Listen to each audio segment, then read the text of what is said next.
Welcome to the Creative Life Story Work podcast, where we explore how to make life story work better for all care experienced children and young people. Creative life story work is a new approach which can improve children and young people's lives and their relationships with others, at home and at school. It's based on the Rose model of therapeutic life story work. Every month, we'll explore a different aspect of creative life story work, and we'll give insights into how you can use this approach to help care experienced children and young people make sense of their past and build a brighter future. My name is Dawn Williams and I am an associate at Blue Cabin, one of the partners on this exciting work in the region. In this podcast, we will explore attachment and trauma theory and how it relates to care experienced children and young people. I really am delighted to welcome to the studio today Professor Richard Rose. As well as being a truly inspiring trainer, Richard is the Director of Therapeutic Life Story Work International. He provides consultancy and training on therapeutic life story work and develops academic training programmes in the UK and internationally. Richard has written some books. He's the author of The Child's Own Story, Life Story Work with Traumatised Children, and Life Story Therapy with Traumatised Children, a Model for Practice, and Innovative Therapeutic Life Story Work. But most of all for me today, Blue Cabin are delighted that Richard has been our friend and ally in all of our creative life story work, and really lovely to have you here today, Richard. Thank you very much, Dawn, and hello everybody. Nice to have you back on a podcast, and it's a pleasure to be involved in the work that Blue Cabin are championing. I wondered, because I always like to start with some definitions, and I wondered what would be a definition of attachment that you might offer to people who are first thinking about the importance of attachment when they're working with the children who are in their lives? Well, the actual concept of attachment obviously is vast. First of all, what I would say is that if you wanted to read everything written about attachment, you wouldn't live long enough to read it all. So we have to think about an attachment in a simplified way. And most people that, get involved with my training, or perhaps I have the opportunity to talk with, they know that I'm pretty much a Forrest Gump as far as theory is concerned. Simple is as simple does. And so making sense of attachment is actually quite simple. Attachment really is how someone has survived their first few years of life. And in that survival journey, how they've learnt to make sure their needs are met, which creates for them defences. And so, in a way, attachment is how I learned to survive. And my style, if you like, is how I've then learnt to make sure that I get my needs met. So for some children, attachment's wonderful in a sense of it provides all they need. They have good attachment models. They can get their needs met by the people around them that protect them and care for them. So really, at the end of the day, survival is a given, and they don't really need to worry too much about making things happen because they are happening as they're designed to. Whereas many of the children that I work with, and the carers and the social workers on this podcast may work with, and others, is that the children often that we support have not had that easy opportunity of having their needs met. There may have been problems in the early years. There may be issues around their journey in the womb. There may be issues around domestic violence, etc., etc. And so they had to still survive those things, but they would now have to think about, how do I get my needs met? Do I cry? Do I grab? Do I take?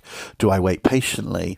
And of course, many of the young people that you and I might come across are children that have learnt behaviours that get their needs met, which equally make them safe, but sadly, for others, make them feel unsafe.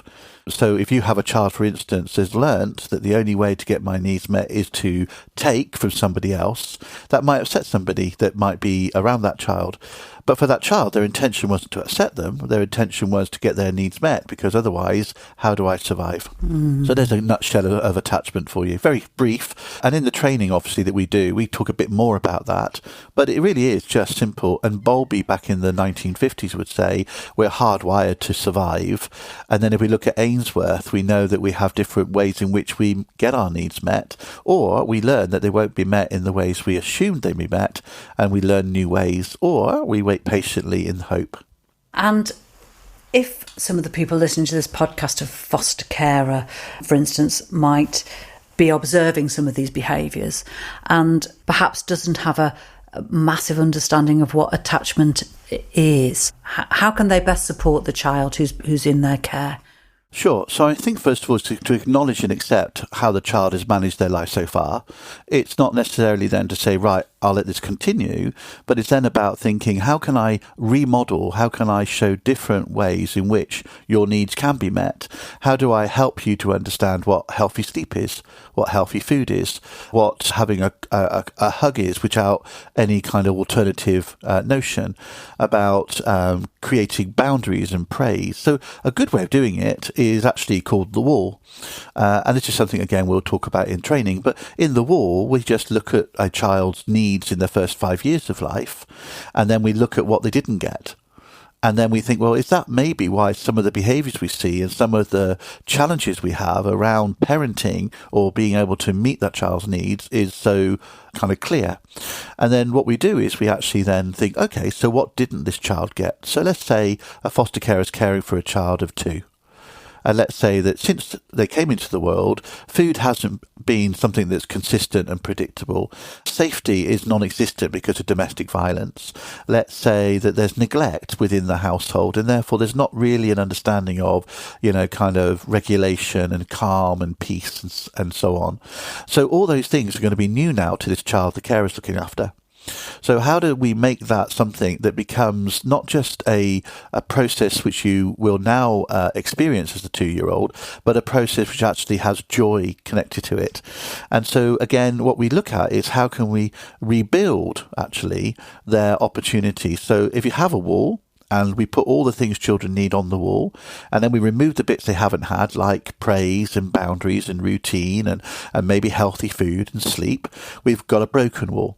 So our carers, what we can do is we can help that child remend their wall or rebuild their wall by giving them opportunities to enjoy sleep, by helping them to understand through commentary the importance of food, to explore with them safe adults rather than maybe unsafe adults. And as they build that wall back up, there'll be lots of testing, there'll be a lot of boundaries, there'll be a lot of kind of going backwards and forwards. But very often we liken attachment to, that kind of dance of attachment. And it's 2 steps forward, 1 step back, 3 steps forward, 1 step back, 2 steps forward, and only 1 step back. And that's the kind of thing that we'll be talking about, how carers might work with children who are rejecting or find it hard to accept those kind of care that we would hope children would have and deserve. I'm wondering what difference it makes depending at different ages. So if a carer is being asked to care for a baby as opposed to a 12 or 13-year-old child who might come in, is there different impacts on different developmental stages that the foster carer might be seeing and needing to understand? I mean, I think, again, if you look at kind of what we understand around attachment formation, and we go all the way back to Bowlby and his concepts of the internal working model, or we can look at work by, say, Erickson in personality development of trust versus mistrust and autonomy versus, kind of that concept of not good enough. If we are working then with a baby, we're still in the grounds of developing that baby's conscious self. And what we know from people like Bruce Perry, for instance, is that in the first 3 years of life, everything that we experience is actually creating our brain and the architect of our brain. And it's really a kind of mirror of what we experience externally, how we make sense then about our brain development. Perry goes on to talk about the importance of 0 to 3 being a crucial moment where our core neural networks develop. But really, in kind of my terms, my simple is simple does terms, what really we've got is that a child is just learning the world, and they're learning the world from what they experience in those 3 years, and they then start to make certain kind of clarities. I usually call this clue sets, i.e. clue sets. Now, if you've got a young baby of 1 year old coming into your care as a foster carer, you have the perfect opportunity to actually start to build in that beautiful relational health. But if you're working with a 12-year-old, as an example, who may not have had anybody repairing that concept, then their core neural networks are not only developed to mirror their early years experience, but everything else that's happened since then is compacted onto that core neural network. So it takes more time. And it takes more patience, and it takes more kind of therapeutic support to help a child to start to relearn trust being a two-way process, or to learn that adults can be safe. So certainly with my work, for instance, in therapeutic life story work and in the creative life story work, that part of exploring the past to make sense of the present is how we help children of 12 go back to being 0 to 3. And by helping children to understand the roots of their story, we can help them understand the creation of their kind of presentation. And then whether that's helpful or not helpful can be discussed in that beautiful recovery. So when we look at this training that you and I, are engaged in February onwards, part of that training is, well, what is attachment? Part of it then is, well, what about trauma? But the big part at the end is, what do we do about it? And your 12-year-old living in a foster care home, the best thing you can do is consistency, predictability, repetition. And as a 12-year-old starts to see that food happens the same time, bedtime happens the same time, school happens the same time, I can then start to take those risks thinking, well, at least I know I'm going to get fed. At least I know I'm going to be safe. At least I know I'm going to be sleeping well. And it's those little things that are very important. Let's go to a break now so that you can hear about our Creative Life Story Work membership offer. We want people to gain more of an understanding about what it's like to be care experienced and to have a better understanding of what it actually means. Could Creative Life Story Work make a difference to the care experienced children and young people you work with? Maybe you're a social worker. I think we forget at our peril that actually telling a child the story of their early life is one of the most profound uses of social work power that we could ever operate. Perhaps you're a foster carer. When they say it's all about the child, it's not, because our experiences, it's about the carer and the child. And it just gives a new angle to our relationship because we're learning about each other together. A Creative Life Story Work membership will give you or your whole team access to resources, including activities you can use in direct work with children and young people, training with life story work experts, and lots more. And I think a lot of our children are looking for meaning, looking for, well, why is it I feel this way when my friends don't? Why is it I get angry internally and my friends don't? The greatest thing we see is when we are able to say to young people, this is your story, this is about who you are. And then children towards the end say, it's not my fault that these things happen, but it is something that I can do something about. And once we have that, then we know we can move forward. Find out about our membership for individuals and for organisations on our website, creativelifestorywork.com. At Blue Cabin, we've been thinking a lot, particularly with your help. We've been thinking about ourselves as an organisation and how we might work in a trauma-informed way. You've been a massive part of those conversations, as have Kazoom Arts. And in some of the training that they delivered for us, thinking back to my definitions again, because I love a definition.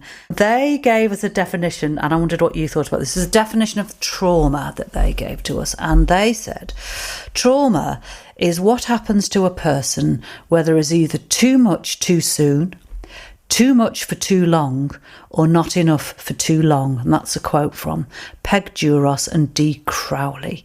I just wondered if that was something that you'd heard before, or whether that's you have a different, simpler definition of trauma that you would prefer to share. We just really like that one as well.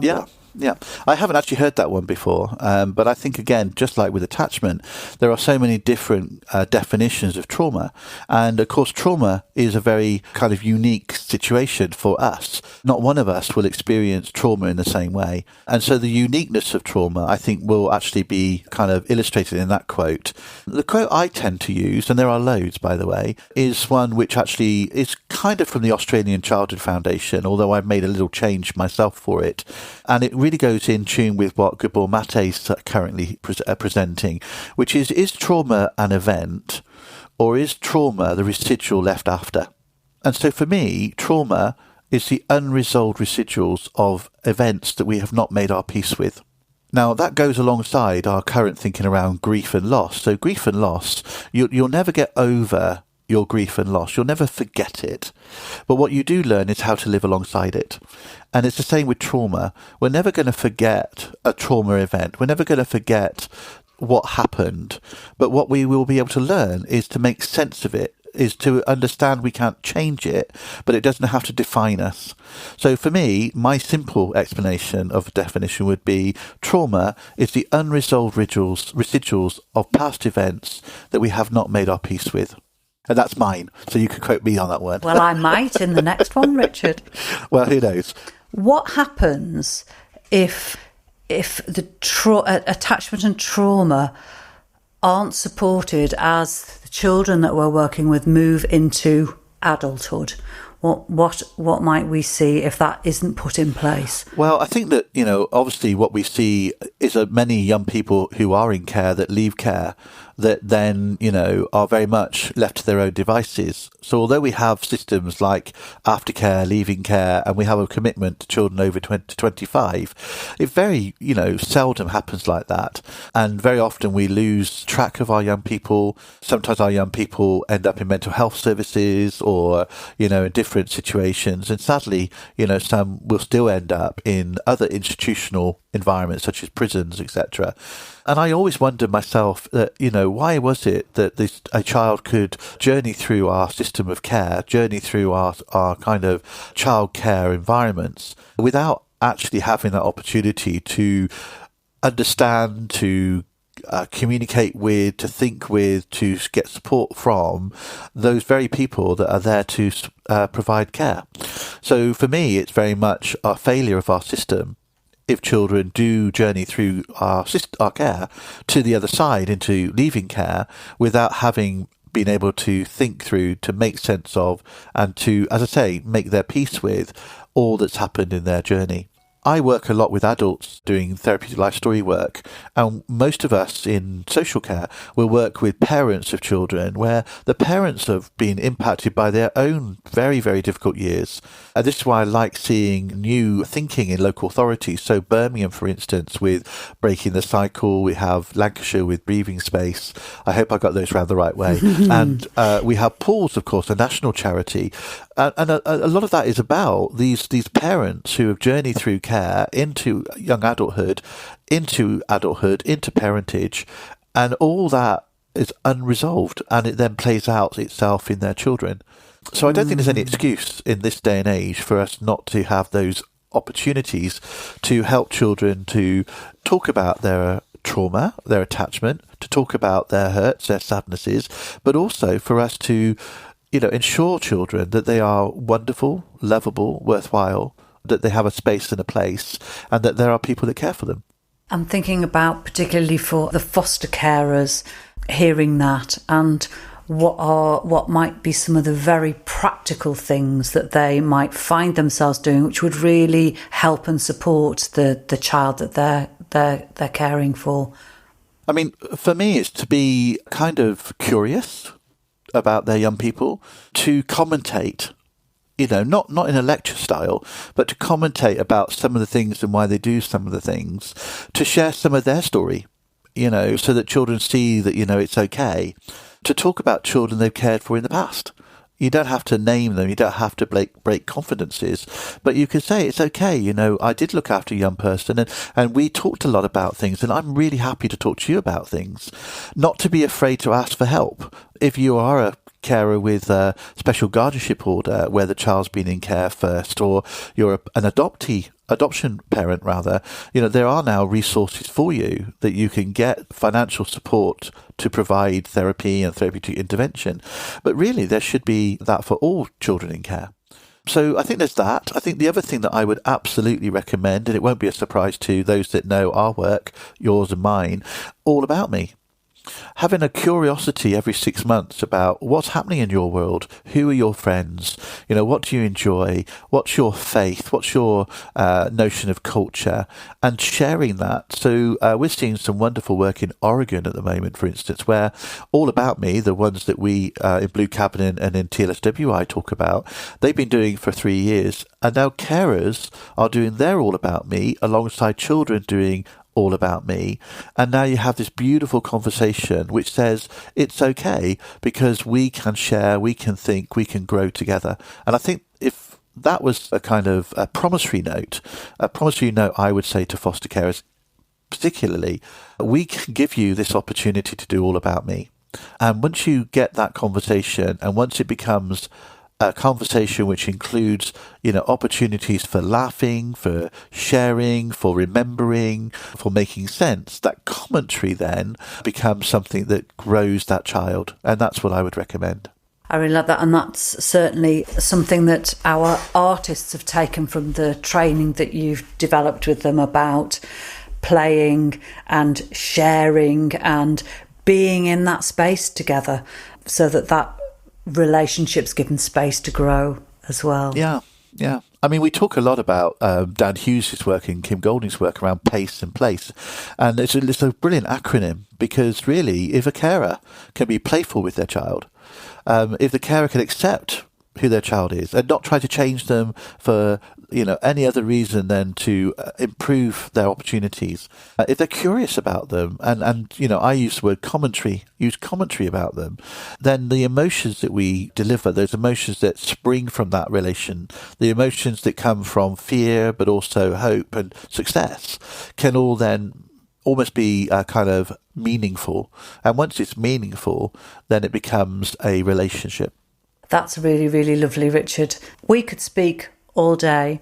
I could make you talk all about your live classroom that we've got coming up. But if people wanted to find out more, you have a live classroom that you will be delivering for Blue Cabin on March the 12th in 2024, where, you can tell people, what will they be finding out in that live classroom that you're doing in March? In March, it's all about attachment. So we'll be talking about the concept of attachment, a little bit of theory, but not too heavy, but enough for us to know that attachment comes from, the kind of experience of carers and children themselves. We'll talk about what does disorganized attachment look like? How do we manage that attachment concept? We'll be thinking around the notion of defense, the emotion, the kind of concept of survival. We'll have some video, some opportunities for breakout discussion. But hopefully, by the end of that first session around attachment, people are familiar with the main attachment theory, the concepts of how we can understand attachment, but also thinking about our children that we currently look after and how we might make more sense of their journey. Fantastic. Thank you very much for your time today, Richard. As ever, it's been a huge pleasure to speak to you. Always good, Dawn, always good. Whether you're a foster carer, someone who has experience with the care system, or you work with children and young people, we hope this episode has given you an insight into how we can make life story work better for young people and how you can use it in your own practice. The Creative Life Story Work podcast is released on the first Thursday of every month. You can find out more about Creative Life Story Work on our website, creativelifestorywork.com. You can find us on LinkedIn and Twitter, or X as it's now called, at CreativeLSW. Please do get in touch there with any comments or questions, and we'd really love to hear from you. If your podcast app allows you to do so, please take a moment to rate or review our show. It really helps others to find the podcast. So until next month, goodbye for now.